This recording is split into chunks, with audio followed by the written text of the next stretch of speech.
की शुरुआत होती है एक फिल्म की शूटिंग से, जहां उस फिल्म के क्लाइमैक्स सीन को शूट किया जा रहा था। यह एक स्टंट का सीन है जिसमें हीरो के बॉडी डबल को एक बिल्डिंग से दूसरी बिल्डिंग तक कूदना था। जैसे ही बॉडी डबल उस बिल्डिंग पर कूदने की कोशिश करता है कि वो धड़ाम से नीचे गिर जाता है और उसकी हालत कुछ इस तरह हो चुकी थी कि अब वो अगले 6 महीने तक कहीं भी काम नहीं कर सकता। और ये देखकर तो सारे डायरेक्टर जो हैं वो हैरान रह चुके थे, क्योंकि यह क्लाइमैक्स का सीन था। वैसे ही उनकी शूटिंग जो है वो लेट हो चुकी है। उन्हें आज के आज ये सीन कंप्लीट करना था कि तभी यहाँ पर एंट्री होती है फडी की। फडी दरअसल में इस फिल्म का प्रोड्यूसर है। फडी ने इन लोगों को 10 दिन का टाइम दिया था, लेकिन 10 दिन कंप्लीट हो चुके हैं और अभी तक फिल्म नहीं बन पाई थी, इसलिए फडी यहाँ पर आया था। डायरेक्टर यहाँ पर फडी से 1 दिन और मांगता है। फडी उसे 1 दिन और दे देता है और कहता है कि उसकी फिल्म जो है वो 15 जुलाई तक ही रिलीज होनी चाहिए। ये स्टंट वाला सीन फिल्म में हो या फिर ना हो, लेकिन डायरेक्टर बताता है कि यह सीन जो है वो उनके लिए बहुत ज़रूरी है कि तभी यहाँ पर एंट्री होती है फिल्म के हीरो आसमान की। आसमान कहता है कि इस स्टंट को वो खुद ही करेगा। वैसे ये बहुत ही खतरनाक स्टंट था, जिसके लिए आसमान की मैनेजर सानिया जो है वो मना कर रही थी कि यह सारे स्टंट जो है वो कॉन्ट्रैक्ट में नहीं लिखे थे। इसके बावजूद यहाँ पर हमारा हीरो आसमान जो है वो इस स्टंट को करता है और कोई भी प्रॉब्लम नहीं होती है। जिसके बाद फिल्म जो है वो पूरी तरह से कंप्लीट हो जाती है और फिर इसे थिएटर में 15 जुलाई को ही रिलीज कर दिया जाता है। जब इसे थिएटर में रिलीज किया गया तो सारी पब्लिक जो है वो खुश हो चुकी थी, क्योंकि उन्हें ये फिल्म बहुत पसंद आई थी। और जब पब्लिक को मालूम चला कि आसमान भी इसी थिएटर में बैठा हुआ है तो सभी लोग उसके ऊपर टूट पड़ते हैं। आसमान जैसे तैसे उनसे छिपता है और बाहर आता है। बाहर उसका दोस्त परवेज मिलता है। परवेज भी दरअसल में उसी के साथ था और पब्लिक को तो परवेज ने ही बताया था कि आसमान यहीं पर बैठा हुआ है। बाहर आते ही उनकी मुलाकात होती है गफूर भाई के लोगों से। गफूर के बारे में आपको बता दूं, गफूर जो है वो बहुत ही बड़ा गैंगस्टर है। अब आगे हम देखते हैं एक शादी वाले फंक्शन को, जहां पर कुछ सिंगर जो हैं वो उसे शादी में परफॉर्मेंस दे रहे थे। और यहीं पर हम देखते हैं अवतार नाम के आदमी को, जो कि बैकग्राउंड सिंगर तो हैं लेकिन वो यहाँ पर एक कमाल की सिंगिंग करता है, जो देखकर मैन सिंगर जो है वो अवतार से कहता है कि जितना पैसा दिया है ना उतना ही काम करो। तब अवतार भी उससे कह देता है कि तुझे इतने सारे पैसे मिले हैं तो थोड़ा तो काम कर। ये सुनकर उसे बुरा लग जाता है और वो सिंगर जो है वो अवतार को इस फंक्शन से बाहर निकाल देता है। जिसके बाद हम देखते हैं आसमान की पूरी फैमिली को। आसमान जब अपने घर पहुंचा तो वो अपने पिताजी को बताता है कि उसकी फिल्म जो है वो लोगों को बहुत पसंद आ रही है। यहाँ तक कि उसकी माँ को भी बहुत खुशी हुई थी। और यहाँ हमें ये भी मालूम चलता है कि आसमान की माँ 10 साल पहले बैकग्राउंड डांसर के रूप में बॉलीवुड में ही काम किया करती थी। और तो और अवतार जो है वो आसमान के अंकल हैं और वह भी 10-20 साल पहले एक बैकग्राउंड सिंगर थे और आज भी उन्हें बैकग्राउंड सिंगर के अलावा कोई भी काम नहीं मिलता, जो देखकर उन्हें बुरा लगता है। जिसके बाद आसमान और परवेज जो हैं वो अपनी फिल्म रिवॉल्वर का रिव्यू देखने लगते हैं, जिसमें संजीव शर्मा जो कि एक क्रिटिक्स है उसका जब वो रिव्यू देखते हैं तो उन्हें ऐसा लगा कि शायद संजीव शर्मा उनकी फिल्म की तारीफ करेगा, लेकिन ऐसा नहीं हुआ। संजीव शर्मा ने इस फिल्म को रोस्ट कर दिया था और तो और आसमान की एक्टिंग को उसने बहुत ही बुरा बताया था। ये देखकर आसमान को बहुत बुरा लगा था, लेकिन परवेज उसे बताता है कि फिल्म तो सुपरहिट हो चुकी है और कल फिल्म की सक्सेस पार्टी भी है, तो आखिरकार तुझे इन सब चीज़ों का बुरा नहीं लगना चाहिए। जिसके बाद सीन शिफ्ट होता है फिल्म की सक्सेस पार्टी की तरफ, जहां सबसे पहले एंट्री होती है सोडेवाला प्रोडक्शन के मालिक फ्रेडी की, जिन्होंने ही रिवॉल्वर को भी प्रोड्यूस किया है। थोड़ी देर के बाद ही यहाँ पर आसमान की पूरी फैमिली भी पहुँच जाती है। और अब आगे जाकर हम देखते हैं बहुत सारे सेलिब्रिटीज को, जिनमें करण जौहर थे और उनके बाद ही यहाँ पर रणवीर सिंह भी आया था, जिसके पैर में बहुत ही खतरनाक चोट लगी हुई थी। ये देखकर करण बहुत हैरान था, क्योंकि अगले महीने से ही उसकी फिल्म जो है वो रणवीर के साथ स्टार्ट होने वाली थी। लेकिन रणवीर बताता है कि अगले महीने तो क्या 6 महीने तक उसका पैर जो है वो ठीक नहीं होने वाला। ये सुनकर करण जौहर को बहुत ज़्यादा गुस्सा आ रहा था और अब इसी सक्सेस पार्टी में बहुत सारे सेलिब्रिटीज जो हैं वो आ जाते हैं। आखिर में एंट्री होती है जरद सक्सेना की। जब वो यहाँ पर आया तो सभी लोग चुप हो जाते हैं। उन्हें समझ में ही नहीं आया कि आखिरकार ये बंदा कौन है, लेकिन सभी लोगों को ऐसा तो लग रहा था कि कहीं ना कहीं इस बंदे को जरूर देखा है। जिसके बाद सिक्योरिटी वाले जरा सक्सेना को बाहर फेंक देते हैं और फिर आखिर में यहाँ आसमान की मुलाकात होती है सोडेवाला प्रोडक्शन के मालिक फडी से। फडी यहाँ पर आसमान से कहते हैं कि तुमने बहुत ही अच्छा काम किया। ये फिल्म सुपरहिट हो चुकी है, इसलिए यहाँ पर फ्राइडे जो है वो आसमान को बॉलीवुड के सबसे बड़े सुपरस्टार अजय तलवार से मिलवाना चाहते थे। जब अजय तलवार आसमान के सामने आए तो आसमान जो है वो बहुत ही हैरान था कि आखिरकार अजय तलवार जैसे सुपरस्टार आज उनसे मिल रहा है। अजय तलवार और फडी जो है वो 6 साल पहले साथ में काम कर चुके हैं। दरअसल में उन दोनों ने मिलकर एक फिल्म बनाई थी जिसका नाम है सैलाब। वो फिल्म जो है वो बहुत ही सुपरहिट थी, इसलिए फडी चाहता है कि अजय तलवार जो है वो सैलाब 2 को साइन कर ले। लेकिन अभी फिलहाल तो अजय तलवार का ऐसा कोई भी मन नहीं है। अब पार्टी में जब रणवीर सिंह मौजूद था कि तभी उसके पास एस राजामौली का कॉल आता है। राजामौली जो है वो रणवीर सिंह को अपनी फिल्म में साइन करना चाहते हैं, जिसके लिए रणवीर सिंह तो तुरंत मान जाता है। लेकिन राजामौली ने कुछ बातें सुनी है कि रणवीर जो है वो करण जौहर के साथ कोई फिल्म करने वाला है और उसका पैर भी टूटा हुआ है। लेकिन यहाँ पर रणवीर सिंह जो है वो साफ मना कर देता है और कह देता है कि यह सब बस एक रमज़ है। और तभी हम यहीं पर देख पाते हैं परवेज़ को, जो कि रणवीर सिंह को देखकर वीडियो बनाने लगता है। जब रणवीर सिंह उनसे बात कर रहा था तो परवेज़ ने सारी चीज़ें रिकॉर्ड कर ली थी। अब पार्टी में ही सानिया जो है वो अवतार को एडमम नाम के डीजे से मिलाती है। लेकिन अवतार यहाँ एडमम से बहुत बुरा भला बोलता है और कहता है कि तुम ना बहुत ही खराब बजा रहे हो। दूसरी तरफ हम देखते हैं आसमान के पिताजी को, जिनके हाथों से गलती से अजय तलवार की शर्ट पर ड्रिंक गिर जाती है, जिस वजह से अजय तलवार उनके ऊपर बिल्कुल भी गुस्सा नहीं होता। और उन्हें ये बात भी मालूम चल चुकी थी कि ये दरअसल में आसमान के पेरेंट्स हैं। और यहाँ परवेज़ ने जो वीडियो रिकॉर्ड की थी रणवीर सिंह चाहता है कि वो डिलीट कर दे, लेकिन परवेज़ तो नहीं मान रहा था। और उसने अपना मोबाइल फ़ोन जो है वो पेंट के अंदर डाल दिया था, जिसके बाद रणवीर सिंह उसे थोड़ी रिश्वत देता है। वो उसे एक असली वॉच गिफ्ट करता है। लेकिन यहाँ परवेज़ उससे कहता है कि हम आपके बहुत बड़े फ़ैन हैं, मुझे इस तरह की रिश्वत नहीं चाहिए, बस आप एक बार मुझसे प्यार से ही बोल देते, वो वैसे ही डिलीट कर देता। लेकिन फिर भी रणवीर सिंह उसे वो वॉच गिफ्ट करता है। अब पार्टी में फडी जो है वो आसमान से मिला। फडी यहाँ पर आसमान को एक ऑफ़र देता है, मेरे पास 3 फिल्में हैं और उन 3 फिल्मों के लिए मैं तुम्हें लीड एक्टर के तौर पर साइन करना चाहता हूँ। ये सुनकर तो आसमान बहुत ज़्यादा खुश हो जाता है और फडी जो है वो उसे तुरंत कॉन्ट्रैक्ट पेपर भी दे देता है। ये देखकर आसमान और सानिया हैरान थे। सानिया उससे कहती है कि इतनी जल्दबाजी में ऐसा डिसीजन लेना बिल्कुल भी ठीक नहीं है। अगर उसकी पहली फिल्म फ्लॉप हो जाती है तो तुम्हें क्या लगता है कि अगली 2 फिल्म वो तुम्हें देगा? और अगर देता भी है तो उनकी टाइमलाइन क्या होगी, तुम्हें क्या पता, क्योंकि तुमने तो कॉन्ट्रैक्ट भी नहीं पढ़ा है। लेकिन यहाँ पर आसमान कहता है कि वो हीरो है, वो सिर्फ स्क्रिप्ट पढ़ता है, कॉन्ट्रैक्ट नहीं। और अब क्योंकि सानिया जो है वो आसमान की मैनेजर है, इसलिए सानिया ने तो साफ इनकार कर दिया था कि फ़िलहाल तो वो इस कॉन्ट्रैक्ट पर साइन ना करे। और तभी सानिया के पास एक कॉल आ जाता है और वो बात करने के लिए बाहर चली जाती है। लेकिन तभी यहाँ पर सोडा वाला प्रोडक्शन के मालिक फडी जो है वो आसमान से कहते हैं कि कोई बात नहीं, तुम्हें अगर साइन नहीं करना है तो मत करो। लेकिन यहाँ आसमान जो है वो उन कॉन्ट्रैक्ट पर साइन कर देता है। आसमान यहाँ फडी से आरामजादे 5 मूवी के बारे में पूछता है कि आखिरकार उसकी लीडिंग कास्ट जो है वो तैयार हुई है कि नहीं। फडी भी यहाँ पर बता देता है कि उस फिल्म की सारी कास्ट जो है वो तैयार है। यहाँ पर वास्तव नाम का आदमी आता है और यही बंदा जो है वो आरामजादे 5 का लीड एक्टर है। और वास्तव यहाँ पर आसमान को बताता है कि कल वो संजीव शर्मा के शो राउंड टेबल पर जा रहा है, जहाँ पर सारे न्यू कमर को उसने बुलाया है। लेकिन संजीव शर्मा ने आसमान को नहीं बुलाया था। आखिरकार प्रॉब्लम क्या है ये तो नहीं पता। अब पार्टी में ही सानिया की मुलाकात होती है करण जौहर से। सानिया को मालूम चलता है कि करण जौहर के पास एक फिल्म है, जिस फिल्म को पहले रणवीर सिंह करने वाला था और अब करण जौहर एक हीरो की तलाश में है। सानिया यहाँ पर एक नाम रिकमेंड करती है जिसका नाम आसमान था। लेकिन यहाँ पर करण जौहर को ऐसा लगता है कि आसमान जो है वो अभी आया है और उसकी फिल्म जो है वो बिग बजट होने वाली है। सानिया करण जौहर को भरोसा दिलाती है कि आसमान सबसे अलग है। वो उनसे ये भी कहती है कि फिल्म का एक्टर भले ही कोई भी हो सकता है, लेकिन फिल्म के हीरो तो आप ही होते हैं। अब पार्टी में ही आसमान की नज़र पड़ती है संजीव शर्मा की तरफ, जो कि सक्सेस पार्टी में आया हुआ था।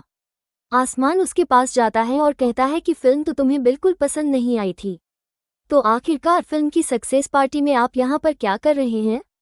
लेकिन संजीव शर्मा ने भी उसे ठीक जवाब तो नहीं दिया था, जो देखकर आसमान को गुस्सा आ जाता है। वो बोतल तोड़कर जब उसके सर पर मारने ही वाला था कि तभी वो रुक जाता है और बताता है कि यह बस एक मजाक था और अब वो उसे कहता है कि वो कल राउंड टेबल पर आ रहा है। ये सारी चीजें करण जौहर भी देख रहा था। उसे समझ आ गया था कि इस बंदे में बात तो है, लेकिन फिलहाल वो आसमान को फिल्म नहीं देने वाली। जिसके बाद हम देखते हैं वास्तव को, जो कि नशा करके और नशीले पदार्थ लेकर जब वो बाहर लौटा तो बाहर कुछ नारकोटिक्स डिपार्टमेंट के लोग जो हैं वो उसे अरेस्ट कर लेते हैं और उसे अपने साथ ले जाते हैं। अब अगली सुबह हम देखते हैं कि सोडवाला प्रोडक्शन ऑफिस में यहाँ पर फडी से मिलने के लिए चिंतामणि नाम का एक आदमी आता है। मालूम चलता है कि चिंतामणि जो है वो एक इन्वेस्टर है और वो सोडावाला कंपनी की फिल्मों में पैसा इन्वेस्ट करता है और हाल ही की फिल्म रिवॉल्वर में भी उसके ही पैसे लगे हुए थे। अब चिंतामणि यहाँ रेडी को बताता है कि कल रात क्या हुआ तुम्हें मालूम नहीं है। आरामजादे 5 जो बनने वाली थी उसका लीड एक्टर वास्तव को पुलिस ने अरेस्ट कर लिया है और आरामजादे 5 में भी चिंतामणि के ही पैसे लगे हुए थे। मालूम चलता है कि फडी ने चिंतामणि से 300 करोड़ लिए थे, जिनमें से 50 करोड़ से तो उसने रिवॉल्वर फिल्म बना दी है और अब उसके पास 250 करोड़ बचे हैं। तो यहाँ फडी जो है वो चिंतामणि से कहता है कि मेरे पास एक बहुत ही अच्छा ऑफर है। आरामजादे वाइफ को भूल जाओ, मेरे पास सैलाब 2 पर काम करने का मौका है। वो अजय तलवार के साथ 150 करोड़ की फिल्म बनाएगा। ये सुनकर चिंतामणि खुश हो जाता है क्योंकि अगर फिल्म में अजय तलवार होगा तो फिल्म का ब्लॉकबस्टर होना तो एकदम तय है। अब अगली सुबह आसमान जो है वो परवेज और सान्या के साथ मिलकर राउंड टेबल शो में जाने लगता है। जब वो अपने घर से बाहर निकला तो उसने देखा कि परवेज की जो कार है वो एकदम न्यू हो चुकी है। ये देखकर परवेज से पूछता है कि आखिरकार ये सब कुछ कैसे हुआ। तो परवेज बताता है कि कल रात उसे रणवीर सिंह ने एक वॉच गिफ्ट की थी जो कि एकदम असली थी। उसने उसे बेचकर इस कार को नया कर लिया है। और तो और परवेज जो है वो इमरान हाशमी का बहुत बड़ा फैन है। वो कहता है कि सारा बॉलीवुड एक तरफ और इमरान हाशमी एक तरफ। पर अब वो राउंड टेबल के शो में पहुंचे तो वहां आसमान की नज़र पड़ती है करिश्मा की तरफ। करिश्मा दरअसल में अजय तलवार की बेटी है जिसे सभी लोग नेपोकिड मानते हैं। हाल फिलहाल में तो उसने कोई भी फिल्म नहीं की है, लेकिन जल्द ही उसकी एक फिल्म आने वाली है। तो अब संजीव शर्मा का राउंड टेबल शो स्टार्ट होता है जहां पर सारे न्यू कमर आए हुए थे। सभी को यहाँ पर कुछ दिलचस्प बातें करनी थी और जैसे ही करिश्मा ने बोलना स्टार्ट किया कि तभी हम देखते हैं कि अजय तलवार भी यहाँ पर आ जाता है क्योंकि वो अपनी बेटी को देखना चाहता था कि वो लोगों के साथ पेश कैसे आती है। वो यहाँ पर सारी रिकॉर्डिंग्स को देखने लगता है और तभी हम देखते हैं करिश्मा जो है वो हार्ड वर्किंग की बात कर रही थी कि हार्ड वर्क करके वो यहाँ तक पहुँच पाई है। ये सुनकर आसमान हंसने लगता है और कहता है कि तुम अपने पापा की वजह से यहाँ पर पहुँच पाई हो। अगर तुम 2 महीने भी काम नहीं करती हो ना तब भी तुम तो मर्सिडीज से घूमोगी, लेकिन अगर 2 महीने में काम ना करूं तो मेरा परिवार सड़क पर आ जाएगा, मुझे घर वापस जाना पड़ेगा। तो आसमान जो है वो यहाँ पर बहुत सारी पंच लाइन मार देता है। उसे यह नहीं मालूम था कि अजय तलवार यहीं पर बैठा हुआ है। वो सारी चीजें देख रहा था, यहाँ तक कि अपनी बेटी की बेइज्जती होता हुआ भी। तो आसमान ने जो राउंड टेबल में किया जिसके बाद वो और भी ज़्यादा फेमस होने लगा था, इसलिए वो एक बार में पार्टी करने के लिए आए थे कि तभी सान्या के पास करण जौहर का कॉल आता है। दरअसल में करण जौहर ने राउंड टेबल का वो शो देख लिया था जिनमें उसे आसमान बहुत ज़्यादा पसंद आया था और अब इसीलिए वो उसे अपनी फिल्म में साइन कर लेते हैं। सभी लोग बहुत खुश थे कि तभी यहाँ पर सान्या को एक न्यूज़ मालूम चलती है। उसे पता चलता है कि दरअसल में आसमान ने फैदी की भी 3 फिल्मों को साइन कर लिया है, जबकि सान्या ने उसे ये करने को मना किया था। सान्या बताती है कि अब बहुत बड़ी प्रॉब्लम हो सकती है क्योंकि अगर फडी नहीं माना तो करण जौहर के हाथ से यह फिल्म तो जाएगी और तो और वो तुझे अटका कर रख देगा। तो वो लोग फडी से इन 3 फिल्मों के बारे में डिस्कशन करना चाहते हैं, इसलिए फडी उन्हें अगले दिन अपने ऑफिस बुलाता है। जब वो अगले दिन ऑफिस पहुंचे तो उन्हें बहुत डर लग रहा था क्योंकि उन्हें जल्दबाजी में ये सब कुछ नहीं करना चाहिए था। तभी उनकी नज़र पड़ती है जरस सक्सेना पर जो कि फडी से मिलने के लिए आया था। यहाँ पर हमें ज़रा सक्सेना की कुछ बातें मालूम चलती हैं कि 15 साल पहले वो फडी की एक फिल्म को कर रहा था, लेकिन चोरी छुपे उसने एक और फिल्म साइन कर ली थी। तो फैदी ने उसे उस फिल्म से तो निकलवाया जिस फिल्म को वो कर रहा था और 15 सालों से जर सक्सेना अब बीच में ही अटका हुआ है। उसने कॉन्ट्रैक्ट में लिखा था कि जब तक वो मेरी फिल्म नहीं करता है तब तक वो कोई और फिल्म नहीं करेगा। ये सुनकर आसमान पूरी तरह से डर जाता है कि कहीं हमारा हाल भी जरस सक्सेना जैसा ना हो जाए। जिसके बाद वो लोग फडी से बात करने के लिए पहुंचते हैं। वो उन्हें सारी बातें समझाते हैं कि हाल ही में वो करण जौहर के साथ काम करना चाहते हैं। फडी उनकी बात समझता है और कहता है ये तो बहुत अच्छी बात है। अगर करण जौहर के साथ तुम काम करते हो तो वो फिल्म सुपरहिट होगी और उसके बाद तुम मेरी फिल्म में काम करोगे तो फिर तुम्हारी फेस वैल्यू और भी ज़्यादा बन जाएगी और फिर हमारी फिल्म भी सुपरहिट हो जाएगी। फ्रेडी उनकी बात बहुत ही आसानी से मान गया था। ये बात कहीं ना कहीं सानिया और आसमान को हजम नहीं हो रही थी। अब जब वो घर पहुंचे तो हमने देखा कि अवतार जो है वो अपनी भाभी से बात कर रहा था। मालूम चलता है कि आसमान के पिताजी का लीवर जो है वो फेल हो चुका है। उन्हें बहुत सारे पैसों की ज़रूरत है और उन्होंने ये भी कहा है कि वो आसमान को इन सब के बारे में ना बताएं। अवतार भी कह देता है कि वो वादा करता है वो आसमान को कुछ भी नहीं बताएगा। लेकिन शाम को एक पैक पीते ही वो आसमान को सब कुछ बता देता है। पर अवतार आसमान से ये भी कहता है कि वो घर इसके बारे में कुछ भी ना बताएं वरना वो मेरी जान ले लेगी। ये सुनकर आसमान को बहुत बुरा लगा था। उसके पास कुछ पैसे भी नहीं थे, इसलिए यहाँ सानिया उसे कहती है कि एक ऐड है जिसका नाम मेन स्मूथ है। अगर तुम उसे करते हो तो तुम्हारे पास बहुत सारे पैसे आ जाएंगे। अब अगले दिन आसमान और सानिया जो हैं वो करण जौहर के ऑफिस जाते हैं। लेकिन बीच रास्ते में ही उनकी मुलाकात होती है करिश्मा से। वो भी उन्हीं के ऑफिस जा रही थी। उन्हें समझ नहीं आ रहा था कि आखिरकार करिश्मा वहाँ क्यों जा रही है। तब मालूम चला कि करण जौहर जो फिल्म बनाने वाला है उस फिल्म का हीरो आसमान है और हीरोइन जो है वो दरअसल में करिश्मा ही है। ये चीज़ तो दोनों के लिए ही सरप्राइजिंग थी, क्योंकि हाल ही में वो एक शो में मिले थे जहां उनकी मुलाकात तो है वो ठीक ढंग से नहीं हुई थी। तो जब वो लोग यहाँ से जा रहे थे कि तभी एक कैमरामैन जो है वो करिश्मा के ऊपर एक गंदा कमेंट कर देता है और उससे कहता है कि उसने प्लास्टिक सर्जरी करवाई है। ये सुनकर करिश्मा को बहुत बुरा लगा था और यहीं पर हमारा हीरो आसमान भी खड़ा हुआ था। वो तुरंत ही उस कैमरामैन के पास जाता है और कहता है कि अगली बार कुछ भी कहा ना तो खुद के कैमरे में खुद ही कैप्चर नहीं हो पाएगा। जिसके बाद करिश्मा अपने बॉयफ्रेंड समीर के साथ यहाँ से चली जाती है। लेकिन करिश्मा को बुरा लगा कि आखिरकार समीर ने वहाँ कुछ क्यों नहीं बोला। समीर कहता है कि मुझे तुम्हारी फिक्र थी इसलिए उसने कुछ नहीं बोला। तो फाइनली आसमान जो है वो उस मैनसूट के ऐड के लिए पूरी तरह से रेडी था। मैनस स्मूथ का वो ऐड करता है, बदले में उसे बहुत सारा पैसा मिल जाता है। और तभी आसमान और सानिया की नज़र पड़ती है राजा मौली और आमिर खान की तरफ जो कि एक सीरियस टॉपिक पर डिस्कशन कर रहे थे। ऐसा सानिया और आसमान को लग रहा था, जबकि दरअसल में आमिर खान तो राजा मौली से कह रहे थे कि इडली और बड़ा पाव में इडली बेस्ट है। लेकिन राजा मौली सर कह रहे थे कि इडली नहीं बड़ा पाव बेस्ट है। जिसके बाद राजा मौली सर जाने लगते हैं।